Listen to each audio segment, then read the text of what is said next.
The decision to clone Crichton was a brilliant one because it meant the producers and the audience, in a way, could have their cake and eat it too. The cake for the audience was to see, finally, Crichton and Erin together. Eating it too, from the producer's perspective, was that they could then separate us again in quite a substantial way and reset the clock, because each season it followed a pretty repetitive shape. Girl meets boy, they like each other, they can't be together, they finally get a chance to be together and something pulls them apart, and each season this would happen in new ways, and we were constantly looking for new ways. Radiation. Massive radiation. I couldn't help it. And death was certainly a bit of a way to separate them for a while. One thing that David Kemper said at the beginning of the show was he didn't want us to be, the aliens in the Farscape world, to be so superhuman that things didn't hurt, emotionally and physically. If you got hit, you had to get some kind of bruise or a scar or blood somewhere. And that's to do with the stakes and the consequences in the universe, and I think it gives it a more human and realistic element. He took some of Pilot's DNA, and he... How did... I went back there. I wanted him to find me a place where I could belong. I didn't want to get left behind. I'm so scared. So when people do die, often in science fiction, obviously, it's a thing, you know, it's a part of the nature of the genre. People can be exhumed, they can come back. There's wonderful things that happen out in that crazy alien universe that can make people spring to life again. But at the center of that, the Crichton that Erin falls in love with will never come back. He's a man that she fell completely in love with, and although she likes the other Crichton because they really are the same person, she hasn't shared that same level of development with him. So she has to sort of get to know him all over again. And concede again to love after losing both her mother twice, or 3 times in her life, but twice in season 3, and Crichton. Zan dying, that came at a huge price for Erin, because Zan had made the choice to give up her life for Erin and for Erin and John. And it goes against everything that Erin's been trained to believe in. She has to sort of keep a distance from people because they get hurt. Death was always, in our universe, was always something that had to matter and it had to count. Otherwise, the characters stood for nothing and we would cease to care about them and what happened to them. I am reminded at this point of a word that you actually brought to this vessel. Hope.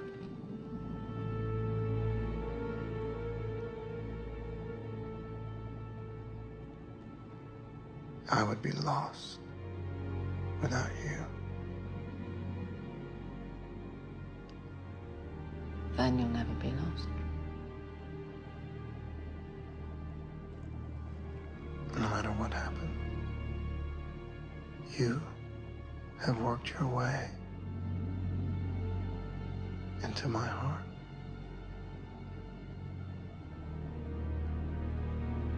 You've shown me that I am one.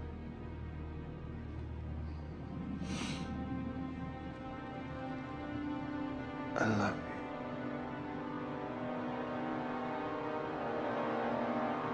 I love you too.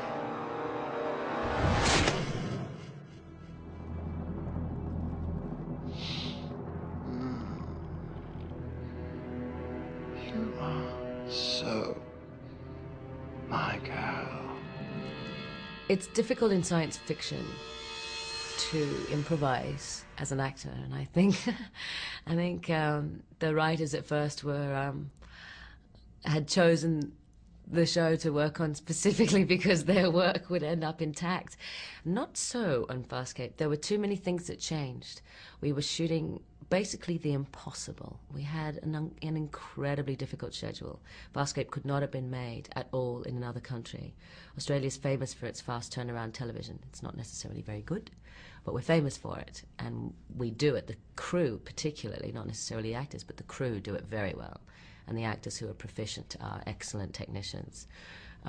It's difficult to get good work out there as an actor when you're shooting quickly, or for anyone for that matter. The director of photography, everything's always compromised because of time.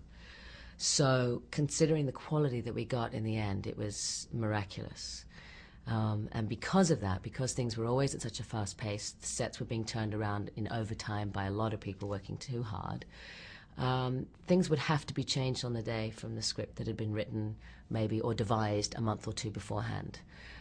So we were sometimes in a position where the director would have to change something, or we would call the people down from the writing department and make sure that they could make the adjustments for us. Some days we hadn't been delivered an entire script, so we would just be given pages and it would develop from there, which becomes incredibly difficult for everyone involved because you want to be taking risks. That's when you really fly as an artist or as a creator of something, and as filmmakers. So we always had to sort of simplify our choices on those occasions, because for self-preservation, but mostly for the sake of the story, because that's all you have. So you have to simplify your choices, which at other times I may have taken greater risks as an actor. For example, the episode that Ben wrote in season 4, the episode where I played the blonde princess. I could take risks there because it was a comedy piece which had to be layered with something a bit more subversive and sinister, but at the same time I could basically do whatever I wanted because I was playing a new character completely from scratch. So can I help you find some place to seize that sword? And Tony and Ben just said, okay, do the scenes as they're written, and then once we get into the fight scene, just go crazy and improvise. And that was probably the largest sort of bulk of improvisation that I've experienced doing on the show. Ben improvised a fair bit with sort of cultural references, and that was often a timely matter because if something had just happened in the news, he would reference it that day in the script on the set as it happened. So we would improvise in those ways. Oh, wow. Wait. What? Orris fruit. Remind me not to put that on my Cocoa Pops.